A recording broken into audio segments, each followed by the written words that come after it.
Thanks for tuning in to Discover Stories on Reimagine Radio. Before we get started, here's a word from our sponsor. Do you wish you had a voice in making some of the world's most popular websites more accessible? Fable is recruiting a community of paid assistive technology users who work from home to test websites and provide feedback on how they can be improved. We're currently recruiting testers who use Dragon, voice control, eye tracking, switch controls, and head mice. No resume, no cover letter, and no experience with user testing is required. Learn more and apply at www.makeitfable.com/community.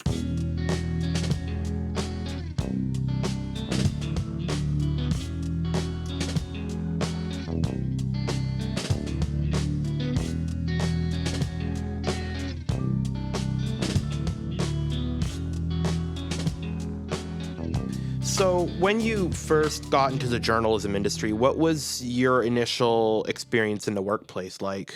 It was colleagues? Yeah, it was at the campus newspaper. It was great. We were all sort of like misfits in one way or the other, and we bonded over that. And when you're all trying to chase the dream and do the same thing at the same time, and you're a collective and there's no authority, worked really well. My first few years in journalism proper were a little bit of a struggle.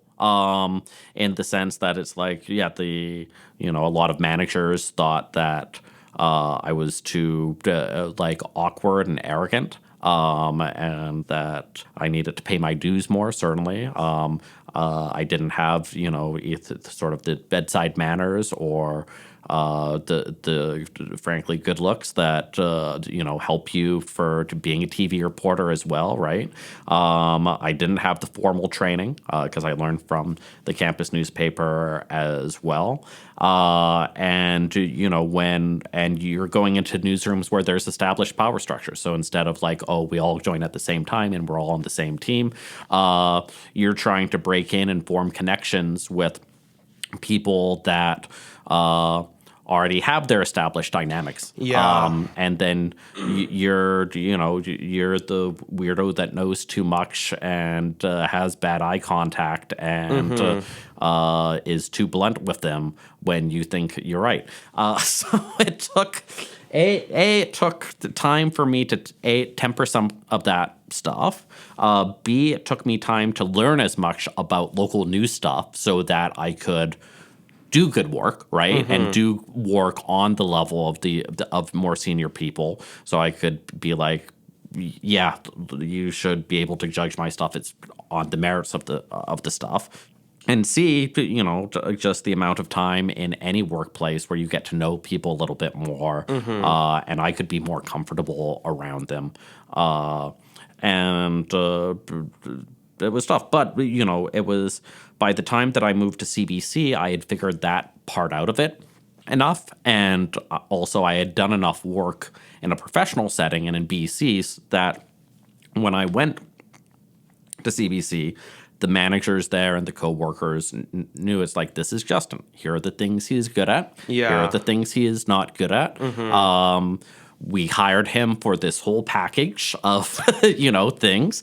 And so there was a lot less misunderstandings at that point. And then, a few years after that, I became public about the fact that I was autistic. This was also the thing. I did not tell my co-workers or managers at the time for all sorts of reasons. But so it's not an issue now, but it certainly was back then. Yeah, I can definitely relate to the fact about trying to be transparent with your employers, trying to tell them these are my limitations, these are what I can do. I have autism.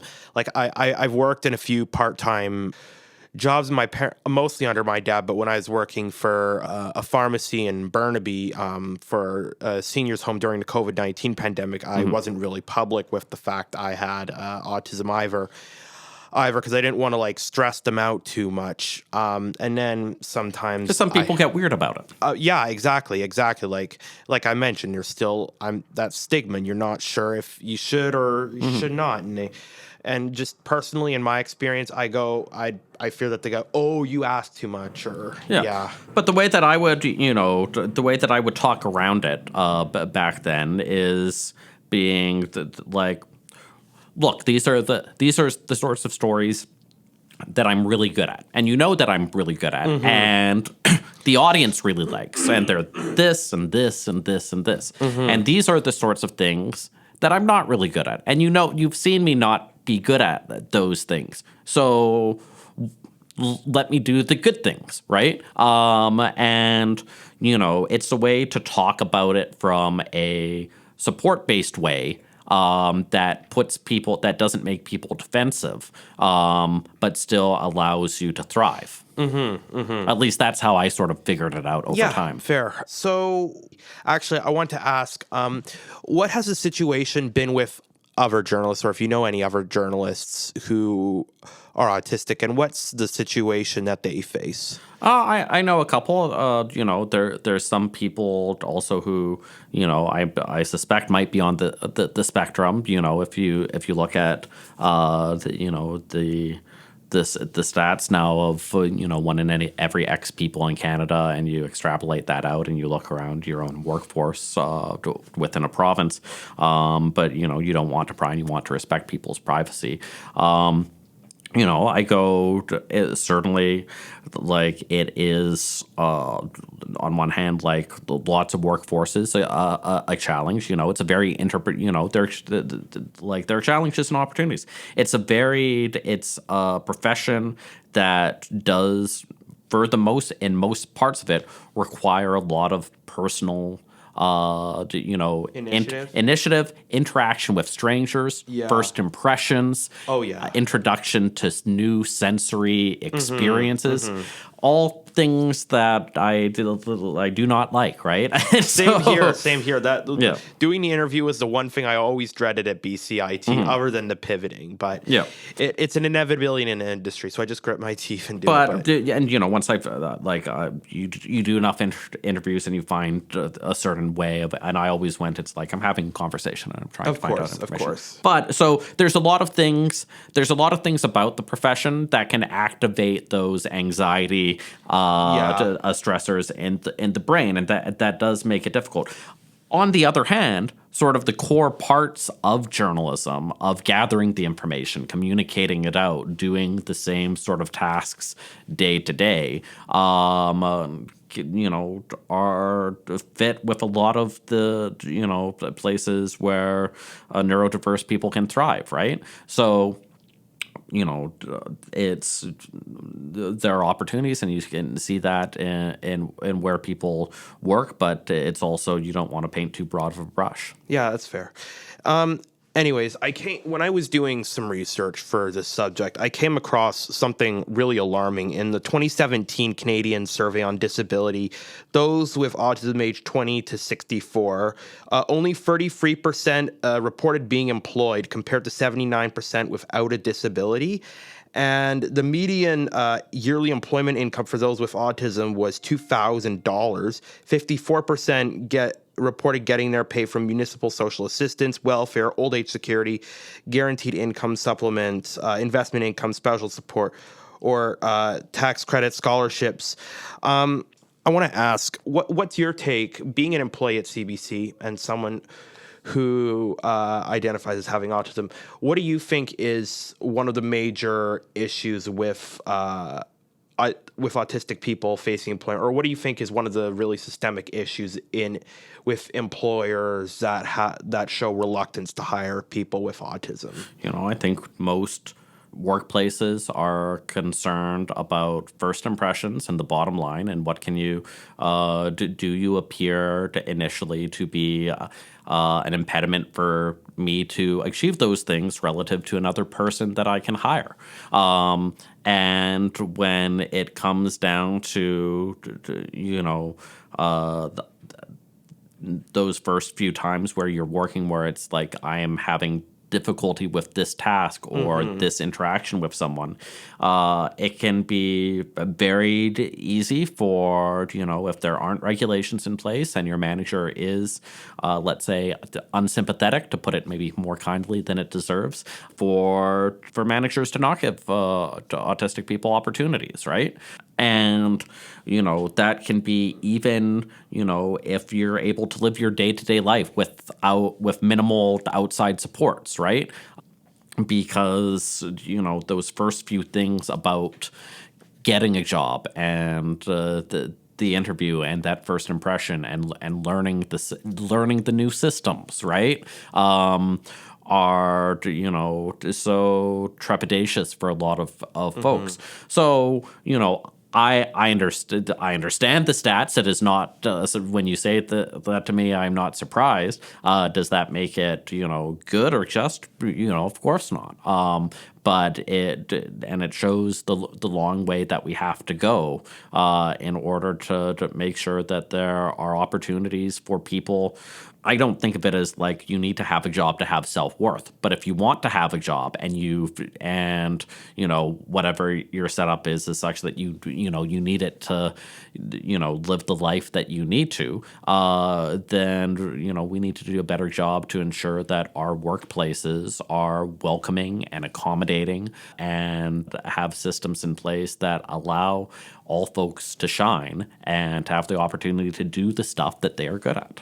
And from your perspective, do you think that this issue is getting any better, getting any worse? Do you think we're making any progress in a good, positive direction, or you think we're really stagnant on the issue right now and there's not much discussion? Because I listen to news media a lot. I don't really think news media does it a lot of justice. Like, there's a lot of emphasis on LGBTQ issues, but when it comes to neurodiversity, I don't think and nothing against you, I don't think news media does it the same amount of justice. Like, there's not a lot of coverage or awareness compared to maybe some other issues. Sure. I think it is hard because everyone is slightly different, and the array of different needs and desires for folks to be accepted are so different based on one's own symptoms. And I think certainly from a policy position from governments, not a lot has been done on this in the last 5 years or so either. But I do think sort of on a individual understanding basis within society, there's been huge strides, right? And you look at how people have voices now online to talk about their autism and to talk about how it affects them or how they use it to navigate the world and the things that they enjoy or don't enjoy that are partly a result of that. And there is so much of that conversation going on, and people can see that conversation, and people can think or laugh or cry and think about the people that they know in a way that is way larger than it was when I was a kid, right? When I had questions about, why I felt that I was different when I was 15 years old, social media didn't exist and the internet was still extremely rudimentary. And to find other people and examples of, they feel this exact same way about, why loud noises or reading someone's facial expression, or when why it's fun to get super into one thing for a sustained period of time. Okay, that helps, me feel a little bit better about myself. That's there now in a way that simply wasn't 15 years ago. And for other people as well that aren't autistic but can, see this stuff come up, or they have a son or a daughter or a friend or a cousin, and they learn they're on the spectrum, instead of just going, oh well, that's interesting, and they might think maybe weird or different, or I'm not quite sure how to deal with this. Now there are so many more of those sorts of like soft resources available for them. And so they can go, all right, well, my friend's daughter is sort of like this person and this story that I've heard about. And this helps me create sort of a system for understanding and empathizing with them a little bit better than existed. So that's where I get lots of hope and understanding from. And what would you say to those who have autism and want to join the journalism industry? What would be your professional advice for them to get a leg into the industry? I would say to like use the strengths that you have, right? If there's issues that you're passionate about, if there's things you like really studying about, if there's types of stories that you're really drawn to, make those your strengths. Find ways to show to editors and publications, look, I can report the heck out of this. I know how to talk about this. I know how to find the sources and the data and have interesting ways of bringing this information up that nobody else can. While at the same time, finding, going through some of those steps, because you can't take for granted that organizations are going to do the heavy lifting of integration for you, right? As unfair as that may be, we've all been in those situations. Oh yeah. So for instance, I hate networking. I hated it so much because it's first impressions and it's transactional and it's like I felt it's like it's sucking up to someone for non-altruistic reasons because I want something out of them, and then when do I ask for the thing? How do I ask for the thing? I don't say like give me a job, but I say like how I like this place. Is there some? I had no clue, and I hate it. It was just bad. But then over time, I sort of went, okay, I need to talk to people in the industry. I need to learn a little bit more. It's just not going to happen. So I got better at talking, just asking people, can we talk about journalism? Or, hey, I'm an editor at this paper. Can we talk about, can I show you a few of our issues and you can tell me what you think of these stories or how we've put together this stuff or the mission of journalism. And then from there, that was sort of my gateway to learning, oh, this is how you talk to other journalists. And then they ask about you and you say, well, I'd love to work for a newspaper. I'd love to work here. And then they might say, okay, they keep that in their mind. And then they reach out to you and go, hey, there's this opportunity. So I use that as one example because that's the one that I most remember when I was starting out. But just thinking about, okay, what are one or two things that are tough and I really need to put a focus on, but would be helpful for making that next step up. So one on the tougher end of things and one on maybe, the easier, more potential end of things. And one final question. What would be your advice going forward to employers who work with a neurodiverse employee? What would be some advice you would give to them or recommendations you would give to them on how to have a better working environment with employees who may have autism, ADHD, or who are just neurodiverse in general? Talk to them, ask them what they need. Right? Like that's everyone is different, right? And trust that you can have an open and honest dialogue and conversation and relationship with them.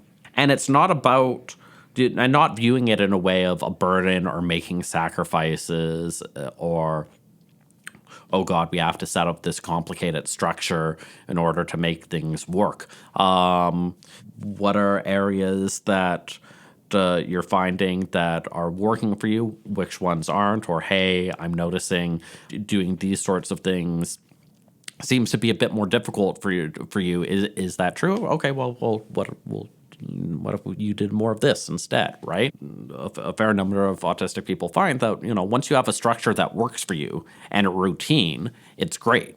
It's just finding that structure and finding that routine and working collaboratively to do it. And that can be tough for employers, right? It can be, yes. You're put in your box, and that's your box. And if you want to move out of that box, it's got to be a completely new box. You can't just sort of like mold it around to be like a hexagon or a new shape now. Yeah, exactly. But that's what a lot of autistic people need. That's what I needed in my jobs. Yeah, routine. It's routine, but routine or structure that I am helping to set up and that works for my needs. Yeah.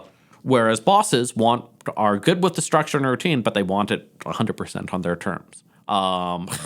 Which is not always possible. You have to meet in the middle with your employees. And, it's the difficult thing to have that conversation with employers for sometimes and for them to understand it, right? I've had bosses who understand this in the past, and I've had bosses who haven't, where it's like, I am not being difficult for the sake of being difficult.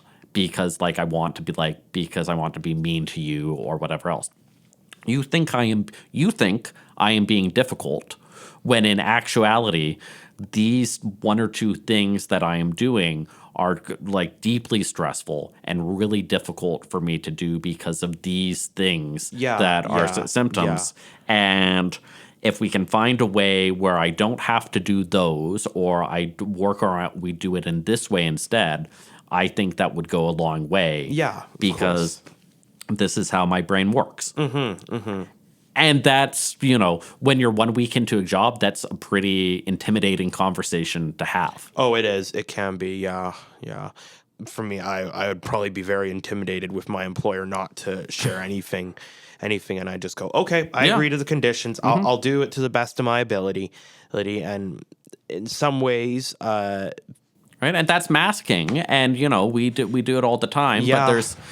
But there's some things that masking is a lot more harmful for. It is. It can be very harmful, actually, very detrimental, at least from my experience. Yeah, but there's a lot of pressure because it's like, well, I do want this job, right? And so, okay, I'll jump through the hoops. Whereas I found the older I've gotten, the more time, I've lived in my autism and fully wrapped my head around it. And frankly, too, the more professionally successful I've been, the more I realize that it's like, no, you've got to be blunt, communicate, advocate for yourself. Advocate for yourself. Do it in a respectful way. Frame it in a way that folks understand. You do have to sort of over-explain sometimes and not take for granted. And that's tricky, and that's a challenge. But also, it's so much better than the alternative. Of course. Justin McElroy, Municipal Affairs Reporter for CBC. I want to thank you so much for your time. It's a pleasure having you here on Reimagine Radio. Thanks so much for having me, Jasper.